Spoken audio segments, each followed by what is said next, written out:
Bien, entonces continuamos con el diseño de las máquinas de estado sincrónicas en VHDL.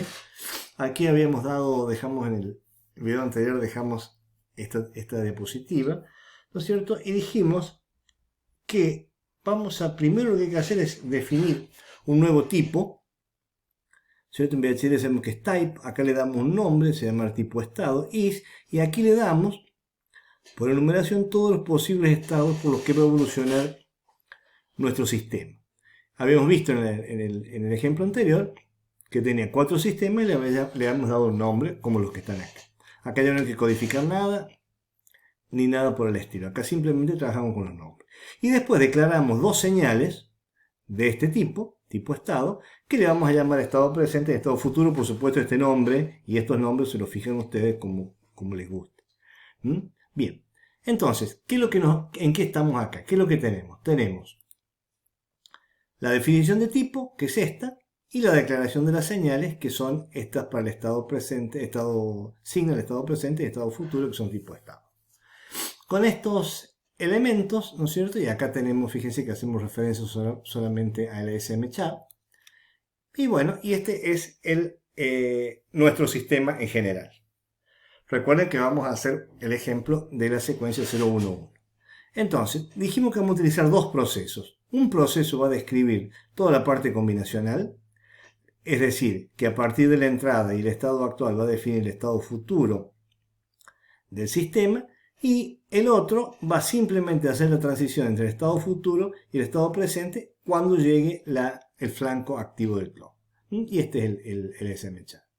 Sigamos avanzando con esto y vamos a ver, ¿no es cierto?, que tenemos. Lo que primero tenemos que hacer es, para detectar la secuencia 011, estos son comentarios,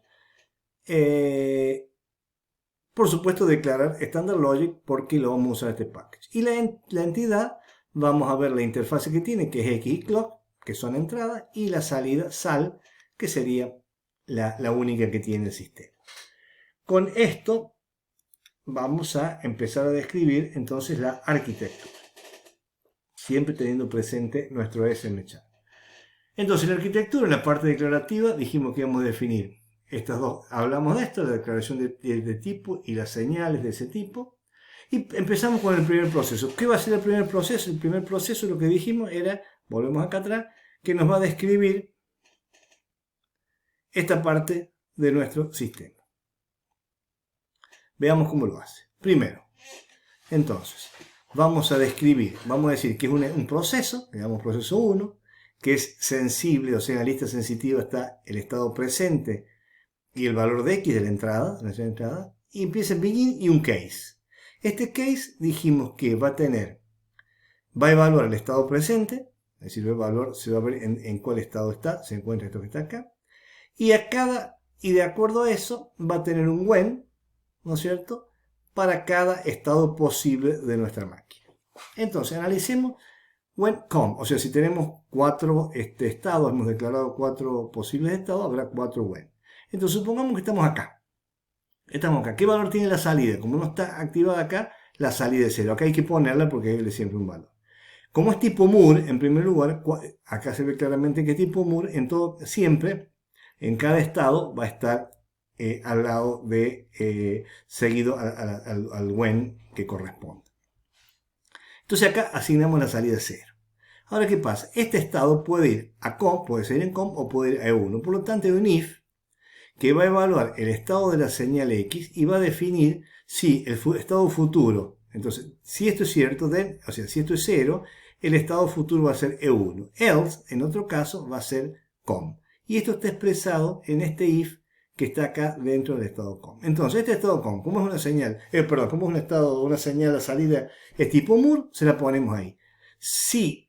Y después evalúa, como tiene la posibilidad de irse a más de un estado, evalúa a través de la verificación del estado de la entrada qué estado futuro le corresponde. Sigamos con E1, es el mismo caso. E1, la salida es 0, porque no está marcada ahí. If X es igual a 0, ¿no es cierto? El estado, o sea, si X, digamos, sería 1, ¿no es cierto? Acá cuando no le ponemos nada, decimos si es 1, es falso, se va a E1.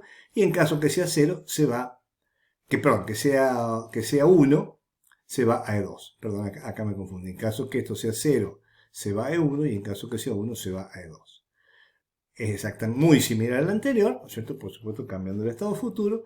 Cosa similar ocurre en E2, que asigna 0 a la salida y si X es 0, se va a E1 y si X es 1, o sea, en otro caso, se va a E3. En E3, fíjense, el único cambio importante es que la salida está activa, entonces hay que poner la salida en 1. Y después evaluar el estado de X, si X es 0 se irá a E1 y X es 1 se irá a COM. Y esa es toda la descripción que fíjense, acá estamos definiendo las salidas, la parte combinacional de la salida, y estamos definiendo el estado futuro, es decir, el estado, si lo vemos acá, estamos definiendo esta salida y estamos definiendo esta salida. Entonces, el proceso 1 fijó, cuando fijamos el estado futuro, definimos qué es lo que hay acá, en función del estado presente y la entrada, y definimos en función del estado presente el valor de la salida, definimos, o sea, esta lógica de combinación. ¿Qué nos está quedando? Nos está quedando el proceso de transición de lo que tenemos nosotros preparado para el estado futuro pase a ser el estado presente. ¿Cómo se hace eso? Eso se hace simplemente con otro proceso, que es un proceso que evalúa el clock, ¿no es cierto?, y el estado futuro. Vamos a ver después que poner el estado futuro no hace falta, pero si ustedes lo ponen no va a estar mal. ¿Qué es lo que hace acá? Begin, comienza el proceso. ¿Y esto qué es lo que es? Es la detección de un flanco ascendente del clock. Entonces, cuando hay un flanco ascendente, esta información pasa para allá. Esta información pasa allá quiere decir que el estado presente se le va a asignar lo que llamamos estado futuro. Y como esto detecta el clock, simplemente en el clock y después lo retiene hasta el próximo flanco ascendente. Entonces, este segundo proceso en realidad es más sencillo de todo. Lo único que tiene es detectar el flanco y cuando viene el flanco activo, pasarlo a la salida. Ese es lo que llamamos el segundo proceso. Bien. En esta otra diapositiva, teniendo presente nuestro trabajo y nuestro SMChat, podemos hacer cómo resultaría la simulación. Bueno, la simulación acá, por ejemplo, fíjense, comienza el primer estado X es 0, perdón, X es 1. Acuérdense que estamos buscando la secuencia 0, 1, 1. Entonces, estado COM, inicio, viene un flanco, ve un 1. Como ve un 1, no le sirve, sigue en COM, sigue en el estado COM. El estado futuro, ¿no es cierto?, es COM. Y cuando llega acá, se prepara, el estado futuro prepara esta lógica para estar en estado futuro, ponerlo en E1, pero recién cuando viene el flanco ascendente, el estado presente cambia a E1. ¿Está bien? Entonces, los cambios del estado, ¿cierto?, solamente es posible que estén en los flancos ascendentes. Sin embargo, el estado futuro se modifica, por ejemplo, con el cambio de la entrada. Entonces, en este caso, cuando vio un 0, cambio al estado E1. En el próximo flanco, ¿no es cierto?, ve un 1, cambia a E2, y en el próximo flanco ve otro 1 y cambia a E3.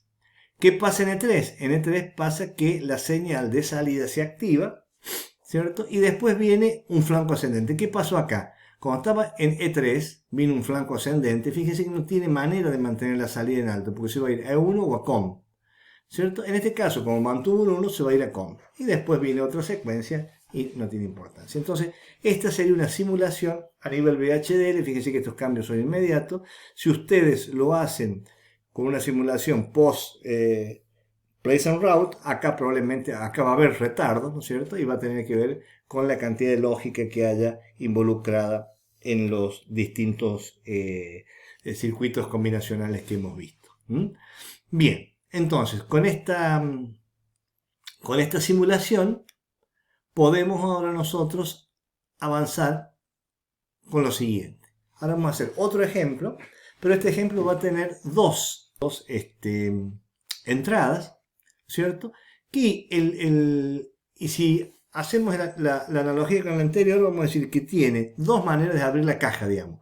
Que la secuencia ingrese la combinación 0, 1, 1, o en su defecto que sea de manera directa cuando se activa X. Digamos, supongamos que tenemos una llave mecánica.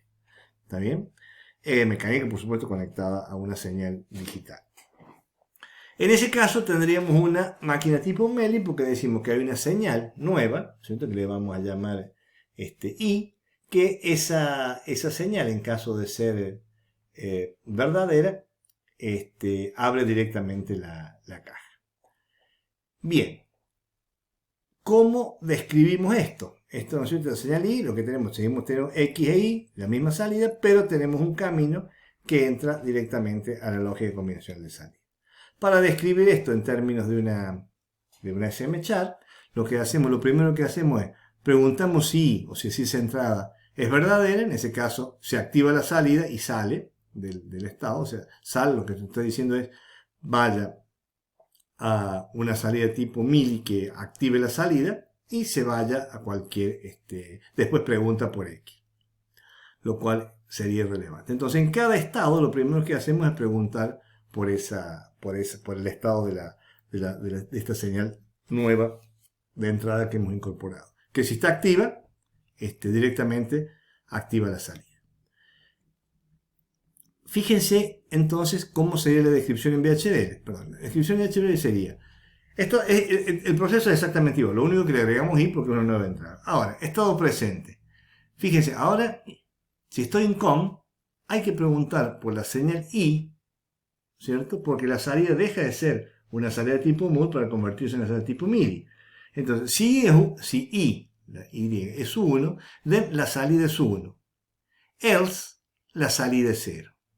Y después podemos, definido esto, podemos hacer una pregunta si X es 0, que en realidad nos va a determinar cuál es el estado futuro. Lo cual puede ser relevante, pero si se cumple esto, se abre la caja, pero si no se cumpliera, tenemos que encontrar toda la secuencia.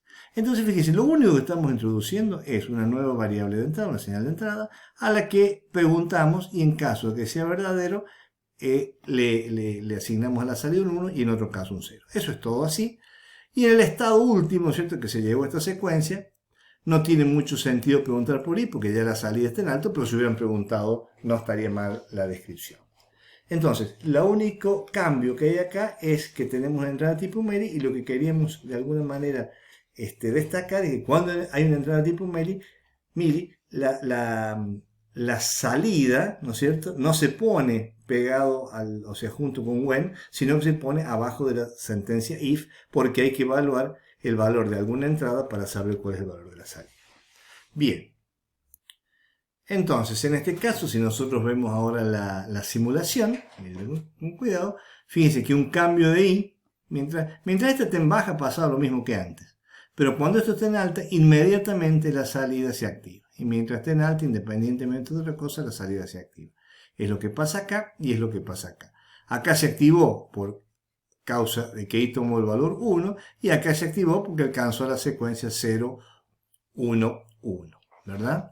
Y acá se activó porque nuevamente I se puso en alto y eso hace que eso inmediatamente se active la salida. Bien, entonces con esto es un ejemplo más que les sirve para que noten la diferencia de escribir una salida tipo MUL o tipo MIDI.